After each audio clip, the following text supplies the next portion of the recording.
Jason, Brian, how the heck are you guys?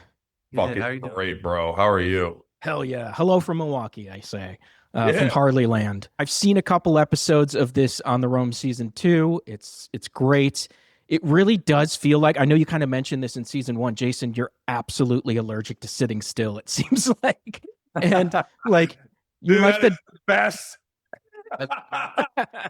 Pull that line. Oh my god. you're like the dog Oh, from up in a my field of God. squirrels. It's fantastic. Are you just like squirrel, squirrel, squirrel? I'm feel full of squirrels. Dude. My god, brother. It's like no way. It's brutal in my fucking head, dude. That's what I'm saying. Everyone's like, what are you thinking about? Like, you don't want any idea what I'm thinking about right now. And yet it all works, dudes. Like, I mean, when you're living like that, I don't know how hectic it is compared to how, all over it is on the show. How do you guys actually decide what becomes a part of the show versus what stays your life? Do you ever feel like you're not just documenting these people as well? Do you feel like changing trajectories of whole lives? I mean, I think our only caveat is that the series is meant to be celebratory. Yeah. So we just don't show if there's any sort of drama, we don't show it. Outside of that, like it's totally authentic, totally organic. We turn on the cameras, but like as Jason's jumping out of the car, we shoot it with a very small team, and so everything there is like there's no way to sort of fabricate anything. It's meant to be cinema verite. We want the journey to be through Jason. I mean, he has this energy and in a way to connect with the people that we're capturing, that it's a way for the viewer to go through this and experience somewhat of like how we experienced hanging out with Julian Schnabel or being with all these other people, the mechanics and Max. And it's just like, not anyone can do this. And it's really like through even myself, as I'm there, and Damien, who's our cinematographer, who's there too. We're literally experiencing as well through there, and to come back and have the viewer have a sense of the feeling that we had when we were capturing it.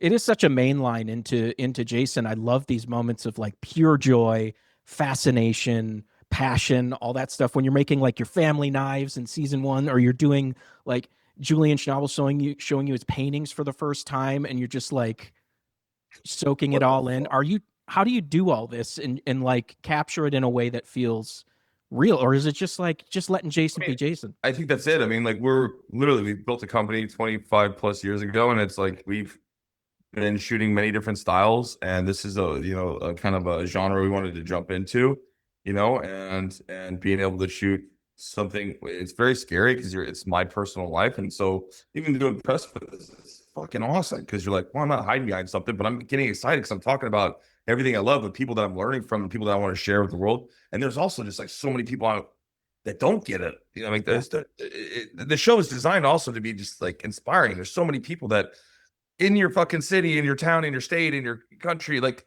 everyone has something to offer. Everyone has a passion that you can learn from and you can teach them.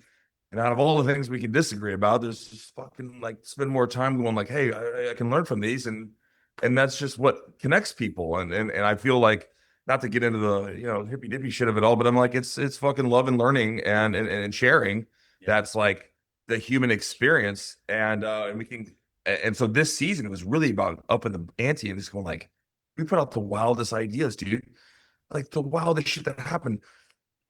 What's the biggest guitars you can do? All right, so this is flying V in the for example. So I'm like, all right, well, there's 19 of those, 81 of those, and you're like, we're gonna go talk to people. I call Slash and Cesar from Gibson. I'm like, hey, can I ask Kirk to?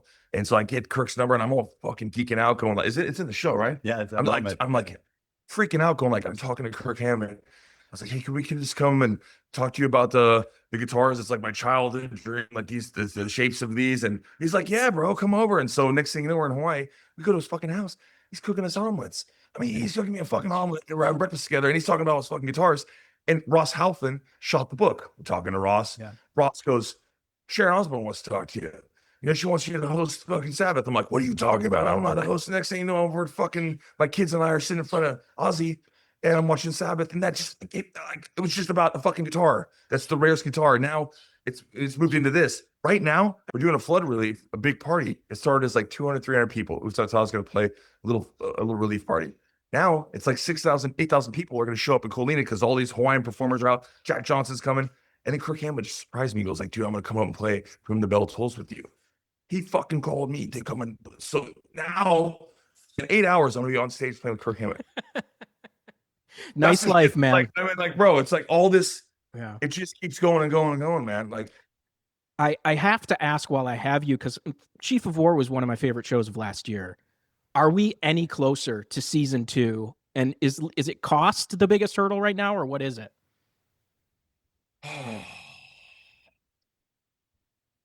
well, it's definitely not story.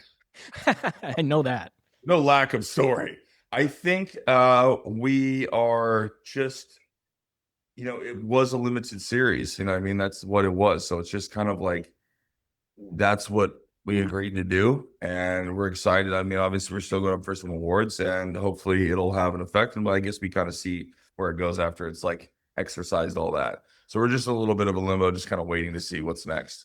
I love in the show that you're incorporating all these different things like rings and whatnot into your movies. Are you doing that on, what is it, Dune? Are you doing that on Supergirl? Are you doing it on Street Fighter's kind of a mocap kind of thing? I actually I had a necklace made by a couple artists. One was actually my costume designer. Hired her from another show to kind of help me with that idea.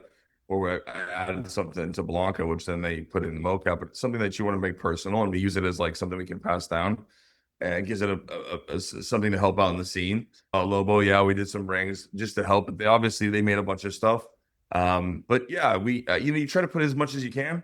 I think we definitely did in Wrecking Crew, Protecting Jared. I just did a little bit. So everyone that I'm trying to make stuff, I definitely try to bring in things from people that I know, or people who are really fantastic, and introduce those to our costume design, and just kind of like, the more artists you get to meet, they can use in other movies, and it's just hooking up those connections. So I'll always continue to do that. I love seeing it. They're going to push me out of here. I'll just say On the Room season 2 hits HBO Max on May 14th. It's a delightful peek into your life, man. I really love seeing it. I love seeing your passion. So great job, guys. I really appreciate it. Great shirt, bro. Great shirt. Thank you. Thank you. Thank you very much. Bro.